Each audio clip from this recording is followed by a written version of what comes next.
Next is Group B, educational buildings.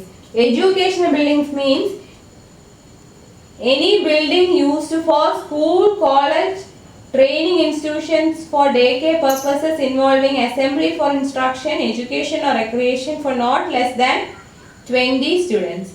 If residential accommodation is provided in the schools or institution, that portion of occupancy shall be classified as a building in subdivision A3. Buildings under group B are subdivided into B1, B and B2. അപ്പം educational buildings എന്ന് പറയുന്നത് എന്താണ്? Used for schools, colleges,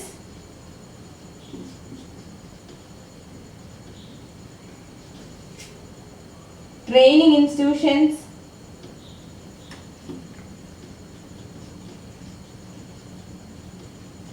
that is daycare purpose. പിന്നെ ഇങ്ങനെയുള്ള use ചെയ്യുന്ന ബിൽഡിങ്സിനെയാണ് educational buildings എന്ന് വരുന്നത്. Here greater than 20 students ആയിരിക്കണം. 20 സ്റ്റുഡൻസിൽ കൂടുതൽ വേണം അതിന്റെ ഓക്യുപ്പൻസി. പിന്നെ എന്താണ് ഇതിന്റെ purpose? Assembly four instruction, education or recreation. Assembly for instruction,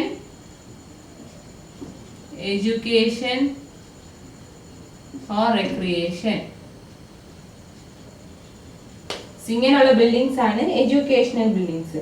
ഈ എഡ്യൂക്കേഷൻ ബിൽഡിങ്സിൽ തന്നെ റെസിഡൻഷ്യൽ അക്കോമഡേഷൻ പ്രൊവൈഡ് ചെയ്യുന്നുണ്ടെങ്കിൽ ആ റെസിഡൻഷ്യൽ അക്കോമഡേഷൻ പ്രൊവൈഡ് ചെയ്യുന്ന പാർട്ടിനെ A3 കാറ്റഗറിയിലോട്ട് വിടും, A3 സബ് ഡിവിഷനിലോട്ട് വിടും. ഇനി ഗ്രൂപ്പ് ബി എഡ്യൂക്കേഷൻ ബിൽഡിങ്സിന് രണ്ട് സബ് ഡിവിഷൻസ് ഉണ്ട്. First one is B1, schools up to senior secondary level. സ്കൂൾസ് up to senior secondary level. അതുപോലെ തന്നെ B2, all others are training institution.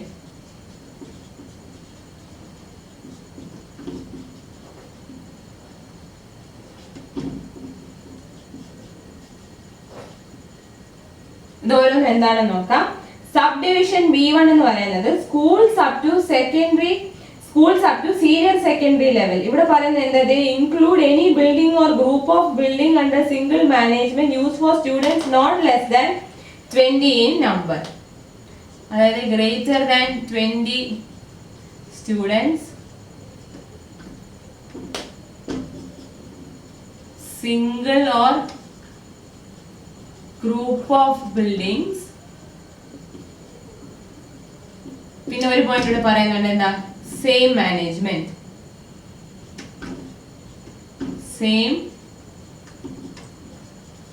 Management അതായത് സീനിയർ സെക്കൻഡറി ലെവൽ വരെയുള്ള സ്കൂൾസ് ആണ് B1 കാറ്റഗറിയിൽ വരുന്നത്. നോട്ട് ലെസ് ദാൻ 20 സ്റ്റുഡൻസ് ആവാം, അത് സിംഗിൾ ബിൽഡിംഗ് ആവാം അല്ലെങ്കിൽ ഗ്രൂപ്പ് ഓഫ് ബിൽഡിങ്സ് ആവാം, പക്ഷെ എല്ലാം അണ്ടർ ദ സെയിം മാനേജ്മെന്റ്. ഇനി B2 പറയുന്നത് ഈ സീനിയർ സെക്കൻഡറി സ്കൂൾ വരെ ഉള്ളതെല്ലാം B1ലും ബാക്കിയുള്ളതെല്ലാം B2, അതായത് all others or training institutions. ഇവിടെ എന്താണ്? Building or group of buildings under single management for students not less than 100 in number. So ഇവിടെ greater than equal to 100 numbers, single or group of buildings, single building or group of buildings under single management. Single management. So group B le educational buildings, schools, colleges, training institution, daycare എല്ലാം വരും. അതിന്റെ എന്താണ് അതിന്റെ purpose? Assembly for instruction, education or recreation are carried out and it should occupy not less than 20 students. അതിൽ രണ്ട് sub divisions ഉണ്ട്, B1 ഉം B2 ഉം. B1 എന്ന് പറയുന്നത് schools up to senior secondary ലെവലും, B2 എന്ന് പറയുന്നത് ബാക്കിയെല്ലാം. Now next is group C.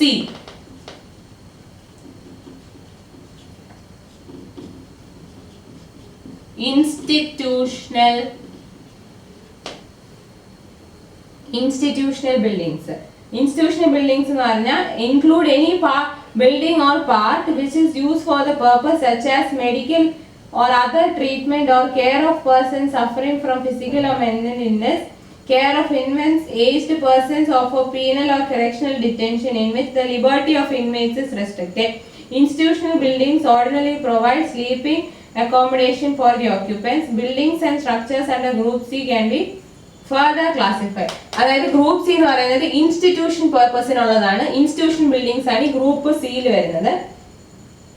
അത് മൊത്തത്തോടുള്ള ഡെഫിനിഷൻ ആണ് ഇപ്പോൾ പറഞ്ഞത്. അതായത് മൊത്തത്തോടെ എന്താണ് group C? They include any building or park which is use for the purposes such as medical or other treatment or care of person suffering from physical or mental illness, disease, care of infants or aged persons and for penal or correctional detention. അതായത് ഈ medical പർപ്പസസിനുള്ളത്, medical or treatment purposes for the care of person suffering from physical illness or mental illness. Physical ഇൽനെസ്സോ mental ഇൽനെസ്സോ ഉള്ള ആൾക്കാരുടെ കെയറിനും ട്രീറ്റ്മെന്റിനും വേണ്ടി use ചെയ്യുന്ന ബിൽഡിങ്സ്. അല്ലെങ്കിൽ for the care of infants or aged persons, ഇൻഫൻസിനെയോ പ്രായമായവരെയോ കെയർ ചെയ്യാൻ വേണ്ടി യൂസ് ചെയ്യുന്ന ബിൽഡിങ്സ്. അല്ലെങ്കിൽ പീനൽ ഓർ കറക്ഷണൽ ഡിറ്റൻഷൻ, അതായത് ജയിൽ പോലത്തെ പീനൽ ഓർ കറക്ഷണൽ ഡിറ്റൻഷന് വേണ്ടി യൂസ് ചെയ്യുന്നത്. അങ്ങനെയുള്ള ബിൽഡിങ്സിൽ എന്താണ്, ലിബർട്ടി ഓഫ് ഇൻമേറ്റ്സ് റെസ്ട്രിക്റ്റഡ് ആയിരിക്കും. ജയിലിലും ജൂനിയർ ഹോമിലൊക്കെ ഇൻമേറ്റ്സിന് ലിബർട്ടി കുറവായിരിക്കും. ഇതെല്ലാമാണ് ഗ്രൂപ്പ് സിയിൽ വരുന്നത്. അതിന്റെ നമുക്ക് സബ് ഡിവിഷൻസ് നോക്കാം.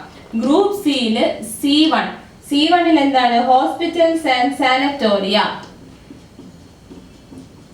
Hospitals and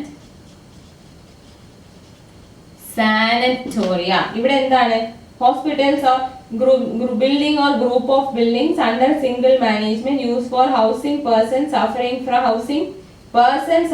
from physical limitations because of health or age. For example, hospitals, infirmaries, sanatoria and nursing homes. അപ്പോൾ ഇതിൽ എന്താണ്, ഹോസ്പിറ്റൽസ് ആൻഡ് സാനിറ്റോറിയയിൽ it can be a single building or a group of building under a single management used for housing persons. എങ്ങനത്തെ ഉള്ള ആൾക്കാരെ house ചെയ്യാനാണ്, എങ്ങനത്തെ ഉള്ള ആൾക്കാർക്ക് വേണ്ടിയാണ്, for people suffering from physical limitations because of health or age. പ്രായം കാരണമോ അല്ലെങ്കിൽ ആരോഗ്യ പ്രശ്നങ്ങളോ കാരണം ഫിസിക്കൽ ലിമിറ്റേഷൻസ് സഫർ ചെയ്യുന്ന ആൾക്കാരെ ഹൗസ് ചെയ്യാൻ വേണ്ടി ഉപയോഗിക്കുന്ന ബിൽഡിങ്സ് ആണ് ഹോസ്പിറ്റൽസ് ആൻഡ് സാനിറ്റോറിയ. അതിന്റെ എക്സാമ്പിൾസ് എന്താ, infirmaries, sanatoria, nursing homes, hospitals. അതായത് പ്രായം കൊണ്ടോ ഹെൽത്ത് ഇഷ്യൂസ് കൊണ്ടോ ഫിസിക്കൽ ലിമിറ്റേഷൻസ് ഉണ്ടാവുന്ന സഫർ ചെയ്യുന്ന ആൾക്കാരെ ഹൗസ് ചെയ്യാൻ വേണ്ടിയുള്ള ഗ്രൂപ്പ് ഓഫ് ബിൽഡിങ്ങോ സിംഗിൾ ബിൽഡിങ്ങോ അണ്ടർ ദ സെയിം മാനേജ്മെന്റ്. അതാണ് C1ൽ വരുന്ന hospitals and sanatoria. Now C2. C2ൽ എന്താണ്, custodial institutions. Custodial institutions. Custodial institutions എന്ന് പറയുന്നത് again building or group of buildings under same management. അത് എല്ലാത്തിനും വരുന്നതാണ്. Building or group of buildings under the same management or single management which is use for the custody and care of persons such as children, convalescents and the aged. For example, homes for the aged and infirm, convalescent homes and orphanages. അതായത് ആൾക്കാരുടെ കസ്റ്റഡിക്കും കെയറിനും വേണ്ടിയുള്ള single or group of buildings under the single management. ഇതിന്റെ example ഏതാണ്, orphanage ആവാം, old age home ആവാം, convalescence ആവാം. ഇതെല്ലാം കോൺവലസൻറ്റ് ഹോം, ഇതെല്ലാം ആണ് കസ്റ്റോഡിയൽ ഇൻസ്റ്റിറ്റ്യൂഷന്റെ എക്സാമ്പിൾ. കസ്റ്റോഡിയൽ ഇൻസ്റ്റിറ്റ്യൂഷൻ എന്തിനാണ്, for the custody and care of persons such as children, aged, convalescence. Convalescence ആയിട്ടുള്ള പീപ്പിളിനും കുട്ടികൾക്കും ഏജ്ഡ് ആയിട്ടുള്ളവർക്കും വേണ്ടിയുള്ള എക്സാമ്പിൾ എന്താണ്, old age homes or homes for aged and infirm, convalescent homes and orphanages. ഇതെല്ലാമാണ് custodial ഇൻസ്റ്റിറ്റ്യൂഷൻസിന്റെ ക്ലാസിഫിക്കേഷനിൽ വരുന്നത്. Next is C3. C3ൽ പറയുന്നത് penal and mental institutions. Penal and mental institutions. Penal and mental ഇൻസ്റ്റിറ്റ്യൂഷൻസിൽ വരുന്നത് building or group of buildings under single management used for housing persons under restraint or who are detained for penal or corrective purpose. Restraints അതായത് എന്തെങ്കിലും restrictions ഉള്ള ആൾക്കാർ, അതായത് ഇങ്ങനെ restrain ചെയ്ത് വെച്ചേക്കുന്ന ആൾക്കാരെയോ അല്ലെങ്കിൽ ഒരു കറക്റ്റീവ് പേർപ്പസിനോ അല്ലെങ്കിൽ എന്തെങ്കിലും കുറ്റം കാരണം ശിക്ഷിക്കപ്പെട്ട ആൾക്കാരെയൊക്കെ ഹൗസ് ചെയ്യാൻ ഉപയോഗിക്കുന്ന ബിൽഡിംഗ്സ് ആണ് ഈ penal and mental institution. Their liberty of the inmates are restricted. അവിടുത്തെ ഇൻമേറ്റ്സിന് ഒരുപാട് ഫ്രീഡം ലിബർട്ടി റെസ്ട്രിക്ഷൻസ് ഉണ്ട്. അതായത് അവർക്ക് തോന്നിയതുപോലെ എന്തും ചെയ്യാൻ പറ്റില്ല. അവിടെ അവർക്ക് ഒരുപാട് റെസ്ട്രിക്ഷൻസ് ഉണ്ട്. അതാണ് ഈ C3 സബ് ഡിവിഷനിൽ വരുന്ന പീനൽ ആൻഡ് മെന്റൽ ഇൻസ്റ്റിറ്റ്യൂഷൻസ്. അതിന്റെ എക്സാമ്പിൾ ആണ് mental hospitals, mental sanitoria, reformatories, jails. Jails ആവാം, പ്രിസൺസ് ആവാം, mental hospitals, mental sanitoria, reformatories, ഇതെല്ലാം ആണ് പീനൽ ആൻഡ് മെന്റൽ ഇൻസ്റ്റിറ്റ്യൂഷൻസിൽ വരുന്നത്. സോ ഗ്രൂപ്പ് സി എന്ന് പറയുന്നത് ഇൻസ്റ്റിറ്റ്യൂഷണൽ ബിൽഡിംഗ്സ്. അതിനകത്ത് വരുന്ന 3 type: C1, C2, C3.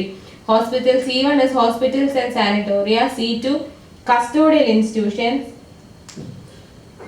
and C3 penal and mental institutions.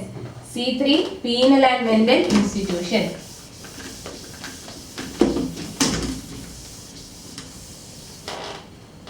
Next is group D, assembly building.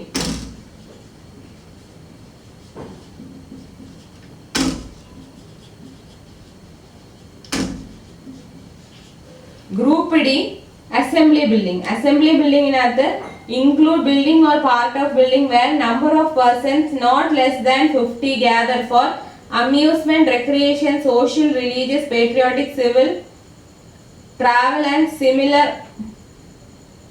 purposes.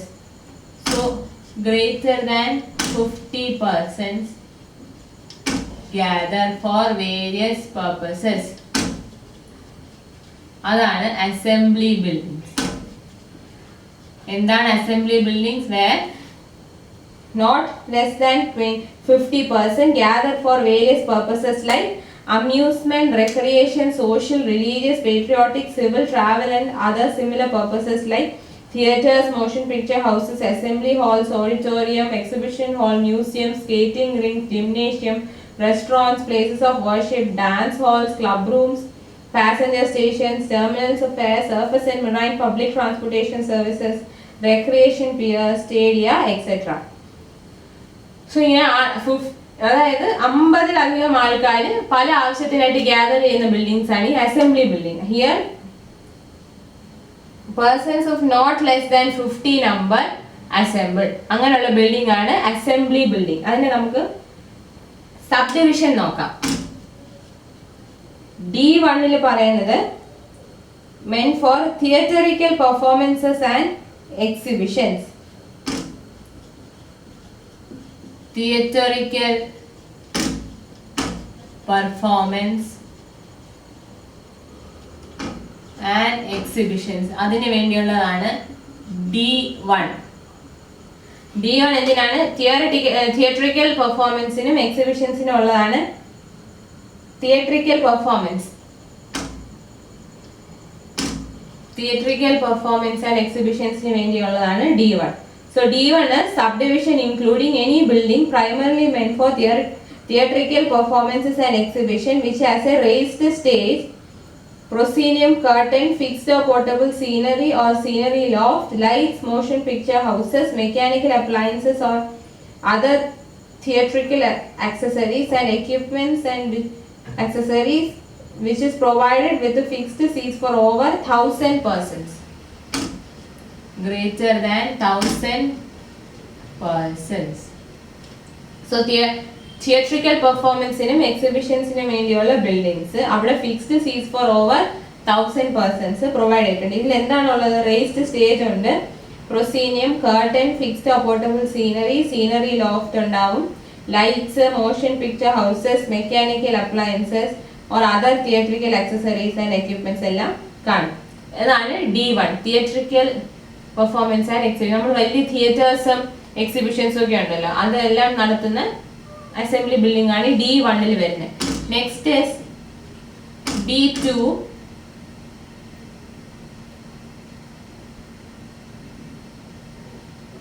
അതായത് D1 സെയിം പർപ്പസ് ആണ്, പക്ഷെ seats up to 1,000 persons. same purpose as D1 പക്ഷേ less than or equal to 1000 persons. അതേ ഉള്ളൂ വ്യത്യാസം. Theatrical പെർഫോമൻസിനും എക്സിബിഷൻസിനും ഉള്ള building, അതായത് D1ന്റെ എല്ലാ പർപ്പസിനും ഉള്ളത് തന്നെയാണ് D2, പക്ഷേ നമ്പർ ഓഫ് പേഴ്സൺസ് എന്ന് പറയുന്നത് 1000ൽ റെസ്ട്രിക്റ്റഡ് ആയിരിക്കും. 1000 കൂടുതലാണെങ്കിൽ D1ഉം 1000 വരെ ആണെങ്കിൽ D2. Next is D3. D3 എന്ന് പറയുന്നത് they include buildings, any building, its lobbies, rooms and other spaces connected thereto, primarily intended for assembly of people, which has no theatrical stage or permanent theatrical or cinematographic accessories for 300 persons or more. Greater than 300 persons, പക്ഷേ not for theatrical purpose. Theatrical പർപ്പസിന് വേണ്ടി അല്ല assemble ചെയ്യുന്നത്. പക്ഷെ ആൾക്കാർ assemble ചെയ്യുന്നുണ്ട്, പക്ഷെ for purposes other than theatrical purpose greater than 300 പേഴ്സൺസിനെ അക്കോമഡേറ്റ് ചെയ്യാം. Example dance halls, night clubs, halls for incidental picture shows, dramatic, theatrical or education presentation etcetera. അവിടെ എന്താണ്? No theatrical stage. No theatrical stage or permanent theatrical or cinematographic accessories. അതായത് permanent cinematographic accessories ഒന്നും ഇല്ല, പക്ഷെ more than 300 people gather ചെയ്യാവുന്നതാണ്. Example dance halls, night clubs, halls for incidental picture shows etcetera. Now D4. D4 എന്ന് പറയുന്നത് primarily intended for use as described in D3 but with accommodation less than 300. Same purpose as D3 and less than 300 people.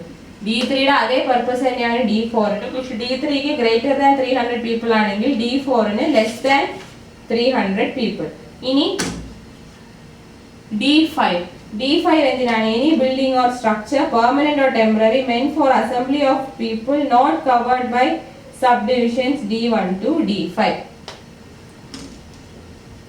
Purposes other than D1 to D4. ഈ D1 തൊട്ട് D4 വരെയുള്ള purposes അല്ലാതുള്ള പർപ്പസസിന് ആൾക്കാർ gather ചെയ്യുന്നതിനുള്ള buildings ആണ് D5.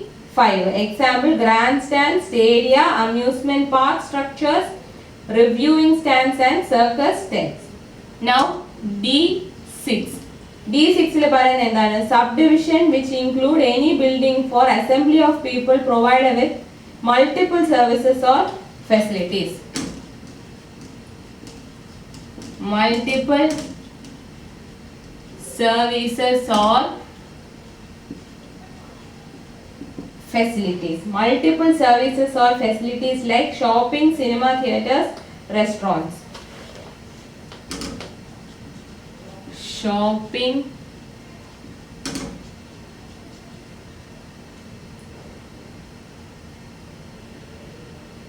restaurants, theaters, cinema, theaters. ഇതാണ് D6 വരുന്നത്. Multiple services or facilities like shopping, restaurants or cinema, theaters. And the last subdivision here is D7. Any building or structure not covered for the purpose not covered by D1 to D5. D1 to D6. Purposes other than D1 to D6. ഇതുവരെ പറഞ്ഞിട്ടുള്ള അല്ലാത്ത പർപ്പസസിന് വേണ്ടിയുള്ള temporary or permanent building meant for the assembly of people not covered by D1 to D6. Example underground or elevated railways. Underground or elevated values. So ഇതാണ് assembly buildings ന്റെ subdivisions D1 to D7.